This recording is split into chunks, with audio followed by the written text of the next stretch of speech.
So far, with Maduro's kidnapping, there hasn't been any reaction. Not much has changed, but things are getting worse and worse. For me, my dearest opposition. I mean, on one hand, what we had at the beginning was the situation where Maria Corina Machado was being somewhat questioned. The poor woman, well, she may be very beautiful, but in the end, in this contest, she has won What is the Audience Award. You know the one they usually give? When there aren't even cake crumbs left, they've just handed it over to Maria Corina Machado. But on top of all this, from the United States, they kept talking about it and said, Edmundo Gonzalez. He won't be valid either, since Edmundo Gonzalez can't be president because he's already a legitimate president. Because from the United States, they consider that the last elections in Venezuela have been illegitimate elections.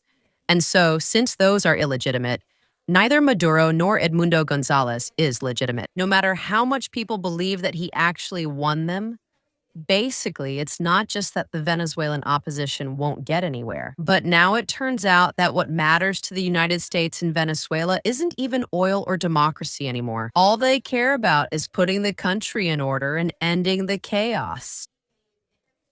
They even told Marco Rubio during the elections, like, when? Have we brought democracy to Venezuelans so they can vote? And Marco Rubio said, for what? For what? So they can vote? No? Oh no, come on, don't be silly. The country is a mess, okay? So now I'm gonna go in and do things my way. I'm telling you clearly, and it's my turn. I couldn't care less about what the United Nations says. Well, the dumbfounded look on the faces of the Venezuelan opposition must be, I don't know, only comparable to the dumbfounded look that must have been left on, especially on the right, the countries, including Spain, and not just because they're right-wing, not at all. To everyone who supported the idea that Maduro needed to be removed. Donald Trump supposedly wanted to bring goodness to Venezuela with the whole "we are Donald Trump" narrative.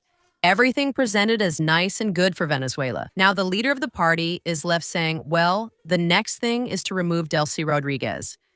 And Trump saying, well, no. The next thing is that Delcy is going to stay right where she is, you know? And basically, Delcy is the one who from now on is going to be running the whole show. Basically, because the United States feels like it. And of course, this raises a very interesting question about how much Delcy herself actually had to do with what happened with Maduro. Because, well, it's very curious that now she is actually so eager to negotiate so openly with the United States.